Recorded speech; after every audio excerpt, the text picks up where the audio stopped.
Yes. Hello friend, कैसे हैं आप लोग? आशा करता हूँ अच्छे होंगे, खुश होंगे, स्वस्थ होंगे। आपके घर पर सब अच्छे होंगे। मैं कुश कुमार आपके इस यूट्यूब चैनल आई क्यू अड्डा एंड इजी लर्निंग पर पॉलिटी के एमसीक्यू टेस्ट सीरीज का पार्ट 4 लेकर आया हूँ। पहले मैंने 3 पार्ट बना चुका हूँ। मैं 10-10 क्वेश्चंस के मैं टेस्ट सीरीज लगाता जाता हूँ। मैं डेली हिस्ट्री के भी लगा रहा हूँ, मैं पॉलिटी का भी लगा रहा हूँ, और स्कूल्स के बच्चों के लिए अभी मैं पॉलिटी का एनसीईआरटी क्लास 9 का सीरीज चला रहा हूँ। ठीक है, वहाँ पर मैं कुछ इंपॉर्टेंट पॉइंट्स और मैं एमसीक्यूज लेकर आता हूँ, क्योंकि अभी एमसीक्यूज का मांग है। फिर मैं दोबारा एनसीईआरटी बुक को सारा एक्सप्लेन करूंगा, एक एक चैप्टर पेज बाय पेज। ठीक है, चलिए तो आज मैं स्टार्ट करता हूँ।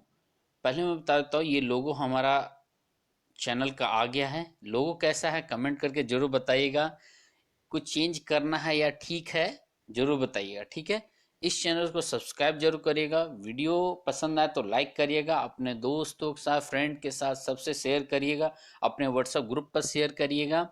जितने भी लोग कॉम्पिटिटिव एग्जाम की तैयारी कर रहे हैं उन सभी के लिए क्वेश्चंस टेस्ट सीरीज लगाना बहुत जरूरी है, बहुत लाभदायक होगा।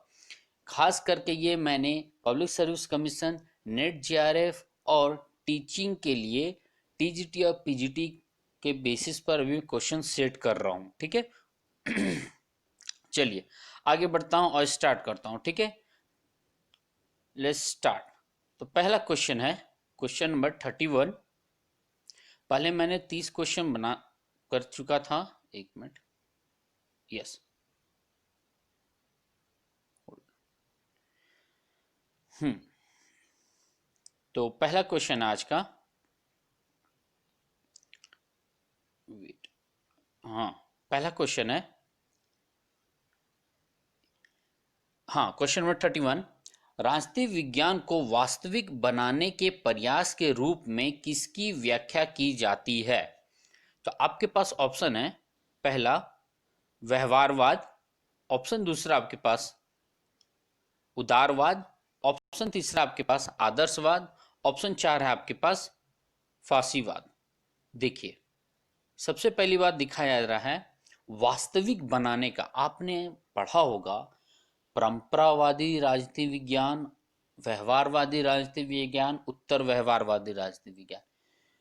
परंपरावादी व्यवहारवादी में अंतर यह है, परंपरावादी लोग प्राकृतिक अधिकार पर ज्यादा बल देते हैं, आदर्शवादी थे वो लोग।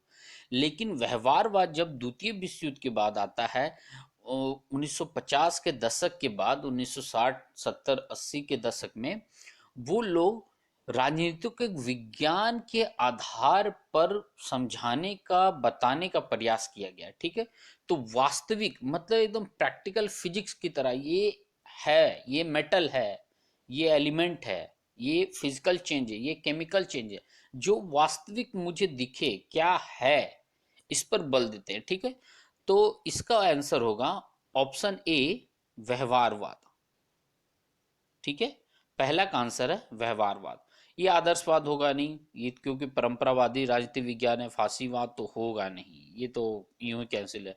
उदारवादी विचारधारा भी कहिएगा तो वैसा है नहीं, क्योंकि उदारवादी विचारधारा एक आदर्शवादी विचारधारा ही है, जो कि हम कह सकते हैं परंपरावादी विचारधारा है। ठीक है, आगे बढ़ते हैं।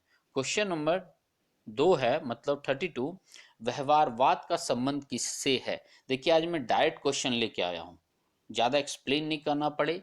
आपने पढ़ा होगा, सीधा सीधा आंसर करिएगा। तो क्वेश्चन है व्यवहारवाद का संबंध किससे है? पहला ऑप्शन है क्या होना चाहिए से, दूसरा है क्या है से, तीसरा है ए और बी दोनों से, चौथा ना ए और ना बी से।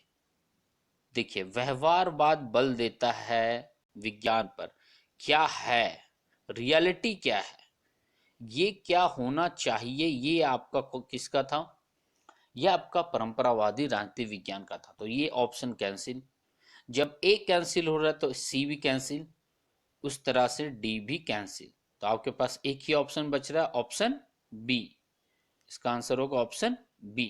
ठीक है, आगे बढ़ते हैं। क्वेश्चन नंबर 33, मतलब 33। राजनीति विज्ञान के क्षेत्र में व्यवहारवाद को एक विरोधी आंदोलन किस विद्वान ने माना है? देखिए टाइपिंग मिस्टेक यहाँ ने होगा। क्वेश्चन है, राजनीति विज्ञान के क्षेत्र में व्यवहारवाद को एक विरोधी आंदोलन किस विद्वान ने माना है? तो इसका ऑप्शन आपके पास पहला है कैटलिंग, दूसरा डहल, तीसरा है ईस्टन, चौथा है आपके पास बोनफील्ड। तो इसका आंसर होगा ऑप्शन बी, डहाल। ठीक है, रॉबर्ट डहाल पढ़े होंगे उसके बारे में आपने, एक minute, yes Robert Dahl, option B. Catlin होगा नहीं, ये सीधा आंसर है, ये ज्यादा आपको बल नहीं देना है। ठीक है, एक डेफिनेशन उन्होंने अपना विचारधारा दिए हैं, ये राजनीतिज्ञ है, समाज शास्त्री लोग हैं, तो इसका आंसर सीधा होगा डहाल। ठीक है, क्वेश्चन नंबर 4 है आपके पास, व्यवहारवाद दूसरे विश्व युद्ध के बाद किसके नेतृत्व में आया? ये बहुत महत्वपूर्ण सवाल है, प्रश्न है, ये प्रीवियस ईयर का क्वेश्चन है नेट जीआरएफ में और पब्लिक सर्विस कमीशन में।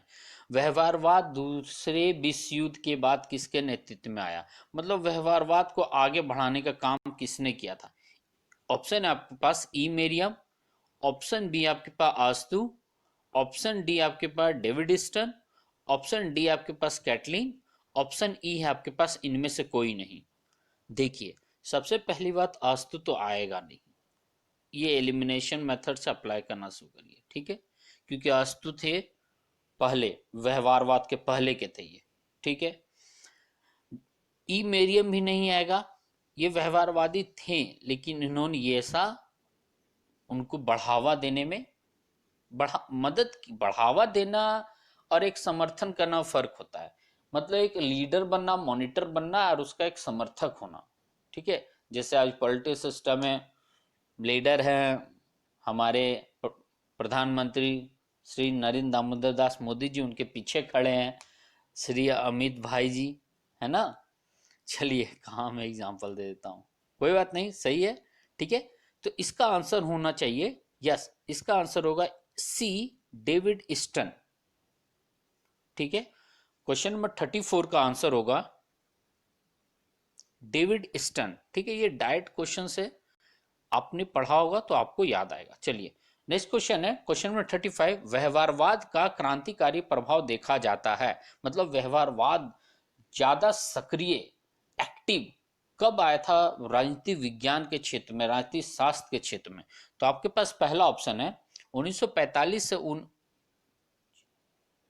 1945 से लेकर 1967 तक, 1914 से 1919 तक, 1939 से 1945 तक, 1980 से 1990 तक। देखिए इसका आंसर क्या होगा बताइए, मैं वेट करता हूं 5 सेकेंड।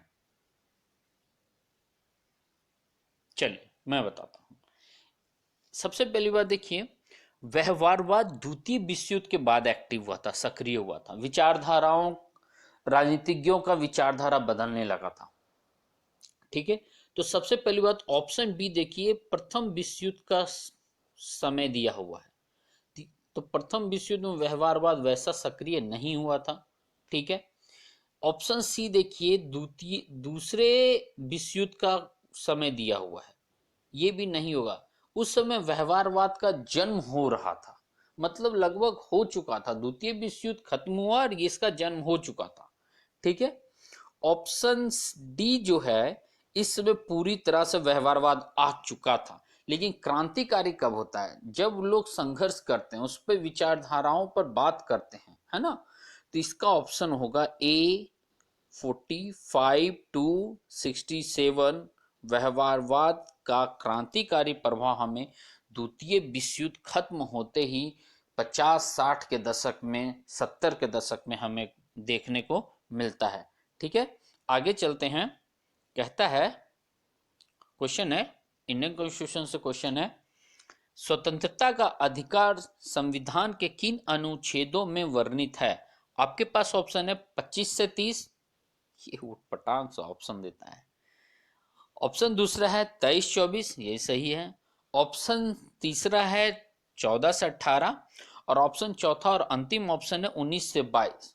बहुत अच्छा क्वेश्चन है। चलिए इसका आंसर को बताएंगे, बहुत इजी है और बहुत इंपॉर्टेंट है। देखिए इसका आंसर होगा स्वतंत्रता का अधिकार, ऑप्शन डी। ये तो ए कैंसिल हो रहा हूं। ऑप्शन बी में कुछ है, ऑप्शन सी में भी कुछ है, क्या है कोई बताइएगा। चलिए मैं ही बता देता हूं। ठीक है, देखिए मैं पूरा एक्सप्लेन कर देता हूं वन बाय वन। देखिए समानता का अधिकार होता है जो हमारे संविधान में अनुच्छेदों में डिवाइड करके बताया गया है। समानता का अधिकार होता है अनुच्छेद 14 से 18, ठीक है, 14 से को तो मैं बोल देता हूं। ठीक है, समानता का अधिकार है अनुच्छेद 14 से 18, मतलब 14 टू 18। स्वतंत्रता का अधिकार है 19 से 22। ठीक है, 19 बहुत हमारा मूल अधिकार है। ठीक है, फिर आता है एक शोषण के विरुद्ध अधिकार, ये अनुच्छेद है 23 से 24, मतलब ऑप्शन बी आपका आता है यहाँ शोषण के विरुद्ध अधिकार। इसी के अंतर्गत आता है बाल श्रम, है ना, मतलब 14 साल, मैं 14 साल, इवन मैं बोलता हूँ 18 साल तक कोई बच्चे यदि 16 साल 18 साल तक के बच्चे यदि कारखाने वगैरह में काम करते हैं, गलत है। ठीक है, अगला आता है आपका धर्म की स्वतंत्रता का अधिकार, ये अनुच्छेद देता है आपको 25 से 28। फिर आता है सांस्कृतिक और शिक्षा से संबंधित अधिकार, ये अनुच्छेद देता है, बताता है 29 से 30। और अंत में एक है संवैधानिक उपचारों का अधिकार, यह अनुच्छेद 32 है। इसी के अंतर्गत रीट आते हैं, 5 रीट हैं। ठीक है, बी आर अम्बेडकर ने संविधान की आत्मा कहा है संवैधानिक उपचारों का अधिकार को, और जो अनुच्छेद 32 है। ठीक है, ऑप्शन सी का क्या हो गया था, 14 से 18, कोई बताइएगा, समानता का अधिकार। ठीक है, चलिए आगे चलते हैं। चलिए क्वेश्चन है नागरिकों के स्वतंत्रता संबंधी सही अधिकार क्या है। यह भी बहुत अच्छा क्वेश्चन है। आपके पास ऑप्शन है हथियार सहित सभा करने की स्वतंत्रता। अरे बाबा, तो बड़ा खतरनाक ऑप्शन दे दिया है, हथियार लेके आप सभा करिएगा। चलिए ऑप्शन बी है सरकार यूं ही जेल में डाल देगी। चलिए ऑप्शन बी है सरकार के विरुद्ध षड्यंत्र करने की आजादी। अरे बाबा। चलिए तीसरा ऑप्शन है भाषा तथा विचार व्यक्त करने की स्वतंत्रता। और चौथा अंतिम ऑप्शन है विदेश में घूमने की स्वतंत्रता। देखिए हम नागरिक हैं, संविधान को हमने अडॉप्ट किया, अपनाया है। ठीक है, हम भारत के लोग इस संविधान को, इस तिथि को आत्मसमर्पित करते हैं। ठीक है, आत्मसमर्पित नहीं, सॉरी, मतलब अपनाते हैं। ठीक है क्या गलत वर्ड आ जाता है दिमाग में। चलिए देखिए, तो हमारा संविधान कहता है कि हथियार लेकर सभा नहीं कर सकते हैं, ये स्वतंत्रता का अधिकार नहीं देता है। तो ऑप्शन ए हटा दीजिए, सरकार के विरुद्ध षड्यंत्र करने की आज़ादी। आप कैसे किसी सरकार के विरुद्ध आप षड्यंत्र करेगा, बम फेंक देना है क्या बहुत गलत बात। आतंकवादी नहीं बनना है हमें, हाँ, देश के लिए कुछ करना है हमें। ठीक है, चलिए विदेश में घूमने की स्वतंत्रता, हाँ भाई है स्वतंत्रता, आप घूमिए, लेकिन भारत में रह करके एक नागरिक के नाते ऑप्शन सी आपको सही जा रहा है आपका। भाषण तथा विचार व्यक्त करने की स्वतंत्रता, ये किस में आता है, प्रेस की स्वतंत्रता, अनुच्छेद 19(1) में आता है। ठीक है, हम अपने विचारों को व्यक्त कर सकते हैं। ठीक है, नेक्स्ट चलते हैं। क्वेश्चन नंबर 38 है स्वतंत्रता व समानता परस्पर विरोधी है, इस विचारधारा का समर्थन किसने किया था। यह भी डायरेक्ट क्वेश्चन है। देखिए पहला है ऑप्शन आपके पास डी टॉकविले, दूसरा ऑप्शन आपके पास लॉर्ड एक्टन, तीसरा ऑप्शन आपके पास ए और बी दोनों, चौथा और अंतिम ऑप्शन इनमें से कोई नहीं। देखिए इसका आंसर होगा दोनों, यस, इसका आंसर ऑप्शन सी जाएगा, ए और बी दोनों। ठीक है, दिख रहा है ना आप लोगों को, या जूम कर लूं? दिख रहा है, चलिए ठीक है, थोड़ा सा वैसे जूम कर लेता हूं मैं। चलिए, इसका ऑप्शन होगा ऑप्शन सी, ए और बी दोनों। मतलब डी टॉकविले भी हैं और लॉर्ड एक्टन भी है, जो कहते हैं समानता और स्वतंत्रता परस्पर विरोधी है, दोनों एक नहीं है। आपने पढ़ा होगा डी टॉक, स्वतंत्रता और समानता की का जो चैप्टर पढ़ा होगा आपने, उसमें इनका डेफिनेशन वगैरह आता है। चलिए, सही स्थान दें, मतलब इनका कौन पहले आया है, कौन पहले आता है, उस पर बताना है आपको। तो ऑप्शन से पहले पॉइंट दिया हुआ है, पहला पॉइंट है परंपरावाद, दूसरा पॉइंट है आपका व्यवहारवाद, तीसरा पॉइंट है उत्तर व्यवहारवाद। देखिए, सबसे पहली बात तो दो पहले आएगा, फिर बाद में तीन आएगा, क्योंकि पोस्ट वर्ड जो आता है वो बात के लिए आता है। ठीक है, तो पहले ये देखिए कि कौन सा दो है, उसके बाद तीन है। देखिए, दो और उसके बाद तीन यहां पर दिख रहा है आपको, ऑप्शन सी और ऑप्शन डी। तो ऑप्शन ए हटाइए, ऑप्शन बी हटाइए। ठीक है, अब देखिए, व्यवहारवाद के पहले कुछ आया था क्या? यस, परंपरावाद ही वह पहले आया था, फिर व्यवहारवाद आया था, फिर उत्तर व्यवहारवाद आया था। तो पहले ये होगा, फिर ये होगा, फिर ये होगा। तो एक दो तीन आपका ऑप्शन है ऑप्शन सी। ठीक है, चलिए, अगला क्वेश्चन है आपके पास, व्यवहारवाद एक विरोधी आंदोलन है, जबकि उत्तर व्यवहारवादी इसका तो प्रतिशुद्ध, ओ सॉरी सॉरी, पहले मुझे समझा दीजिए, समझा दीजिए, आंसर बता देता हूँ मैं हड़बड़ी में, तेजी में। देखिए, इसका आंसर लीजिए, बता ही देता हूँ, इसका आंसर होगा प्रति सुधारवाद आंदोलन। देखिए, व्यवहारवाद एक क्रांतिकारी आंदोलन था, इसका ऑप्शन मैंने बताया नहीं, बता देता हूँ। ऑप्शन एक है प्रति सुधार आंदोलन, दूसरा है क्रांतिकारी आंदोलन, तीसरा है मूल्य व संस्कृति संबंधी आंदोलन, चौथा है रूस की क्रांति का प्रभाव। देखिए, इसमें रूस की क्रांति का प्रभाव हमारे संविधान में पड़ा है। ठीक है, तो ये ऑप्शन नहीं आएगा। मूल संस्कृति का आंदोलन ये परंपरावादी विचारधारा पर ज्यादा बल देता है, तो ये भी ऑप्शन नहीं होगा। आपने पढ़ा होगा चैप्टर, तो क्लियर आपको पता चल होगा क्वेश्चन कैसे हैं। ठीक है, तो व्यवहारवादी एक विरोधी आंदोलन है, तो उत्तर व्यवहारवाद। देखिए, विरोधी आंदोलन मतलब क्रांतिकारी किसी चीज का विरोध करता था कि ये विचारधाराएं सही नहीं है, अब हमें मोरालिटी नहीं, हमें वैज्ञानिक आधार पर हमको समाज को अध्ययन करना है, समाज का अध्ययन करना है। ठीक है, तो इसका आंसर होगा ऑप्शन ए, प्रति सुधार आंदोलन। ठीक है, चलिए, नेक्स्ट क्वेश्चन है। चलिए, आज भी इतना ही था।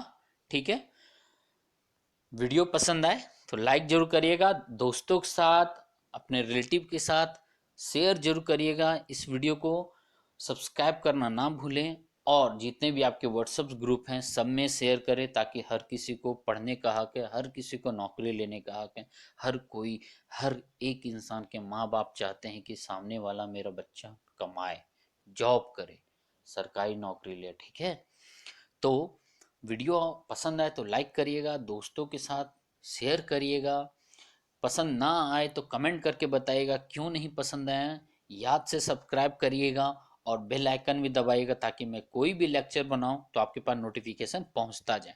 ठीक है, अंत में मैं टेक केयर लिखा हूँ, रीज़न बता रहा हूँ कि लॉकडाउन का समय चल रहा है, कोरोना का समय चल रहा है, तो अपना ख्याल रखिएगा, घर वालों का ख्याल रखिएगा, जरूरत पड़े तभी बाहर जाइएगा, अननेसेसरी कोई काम मत करिएगा, घर पर रहिएगा, सुरक्षित रहिएगा। फिर मिलते हैं अगले क्लास में। ठीक है, चलिए, धन्यवाद।